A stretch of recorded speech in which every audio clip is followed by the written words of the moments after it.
Welcome to Afterthoughts with Erica.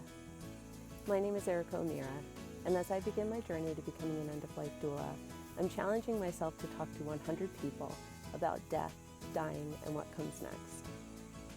Join me as we explore these stories and work together to make the topic of death less uncomfortable, one conversation at a time.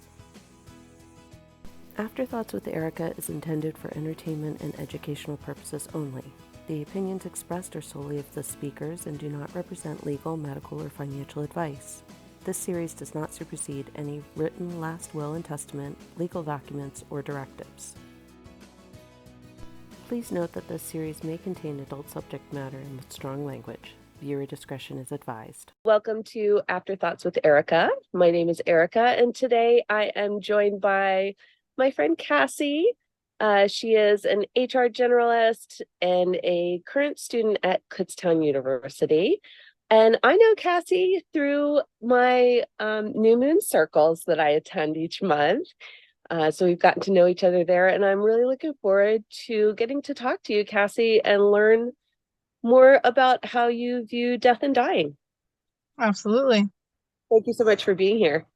Thank you. So let's get right into it. Are you afraid of dying? No. Well, so everyone has that subconscious fear. They purposely avoid things that are risky, sometimes I guess, but I do try my best to push past that and overcome it, because I know that it's nothing really to be afraid of. That's great. It's good to accept it and know that it is just part of life. Absolutely. Is there a death in your past that profoundly changed how you view death and dying? Kind of. It did not profoundly change, but there was one that was difficult for me. In 2017, I was in a car accident. I was the passenger. My boyfriend at the time was the driver. He did not survive, and I was left with pretty serious injuries.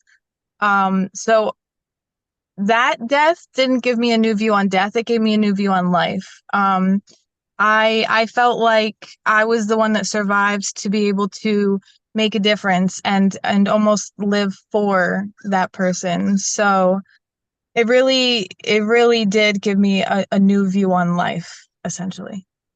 I love that. Yeah. It's especially so young in your life Yes. to have that lesson. It was hard to work through at the time, but I still my tattoo on my hand is a memorial for him. I still remember him every day and do my best to live a life that he would have been proud of. Oh, that's so nice. I love that. Yes. Do you believe in the afterlife? Not necessarily an afterlife, but the continuation of energy. So not like there's a heaven or a place we go, but more so our energy is recycled and recreated into something new. I believe more like a recycling of energy. So when we're not here anymore, our energy still goes somewhere and is created into something new. But our consciousness doesn't really travel with it. Interesting. Okay. I love that idea. Yes. If you could have an ideal death, what would that look like? Drowning, honestly, water. I've always loved water. Interesting. Yeah, that's definitely the ideal way to go. The darkness, just that feeling of being surrounded and under pressure, that's my ideal. Interesting. That's interesting. I don't think that I've ever thought about it that way, but yeah, I could see that. If you could bring one thing with you in death, what would it be?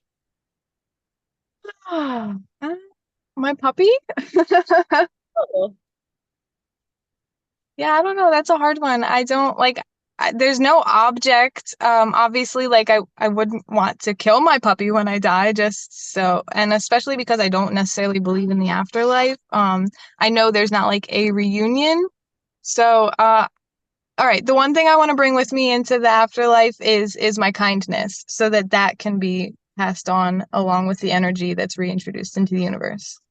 I love that. That's so great. If you can't have your subconscious, at least you could have your kind nature. Exactly. I love that. How do you want your funeral to go?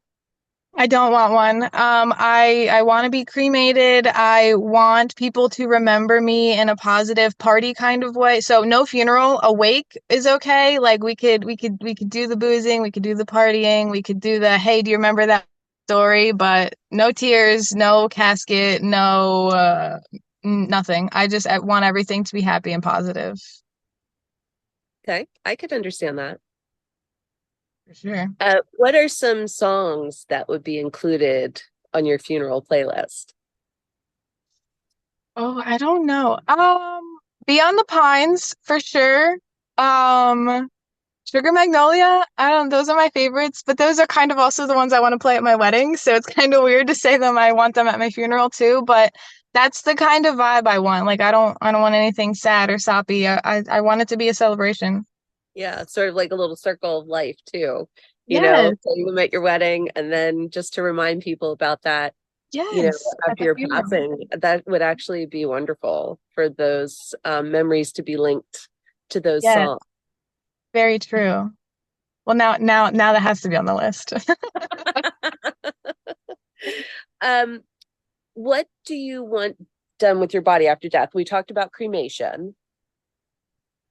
Yeah, so like ideally I would like to just go be put in a shallow hole and left to decompose. Obviously, the law isn't too fond of that unless you can find those like natural decomp places or anything. Maybe one of those like tree pod things would be cool. That's kind of along the lines of natural decomposition. But if all of those fail, then I would do cremation. Actually, my friend who just passed, she had her ashes formed into like a artificial reef kind of thing.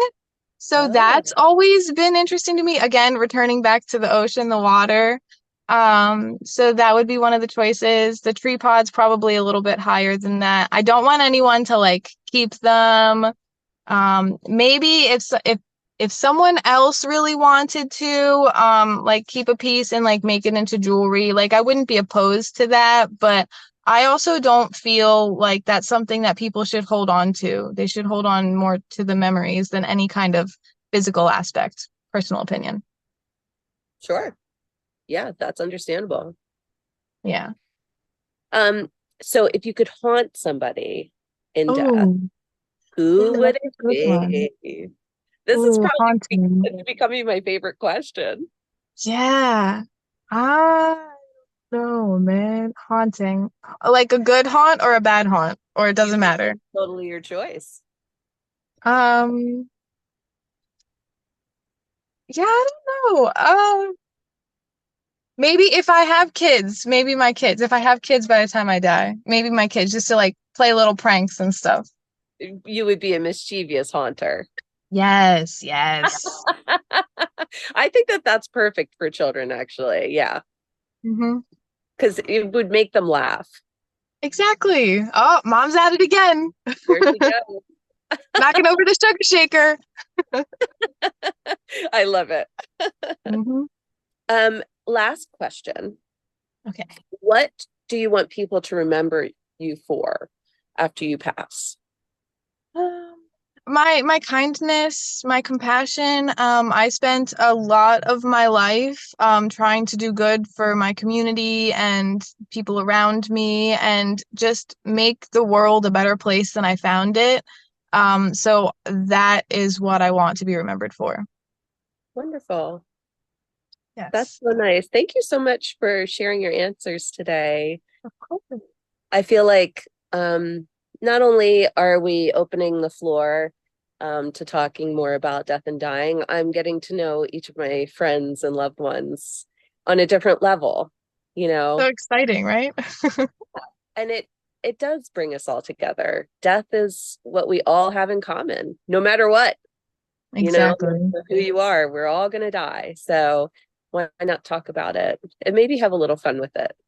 Absolutely. No, thank you for the opportunity. I really appreciate it. Thank you so much, Cassie. It was great talking to you. I will see Thank you you. next month. See you. Bye. If you haven't answered the 10 questions yet, please consider signing up to be part of this important conversation. Let's continue breaking the silence together. See you next time.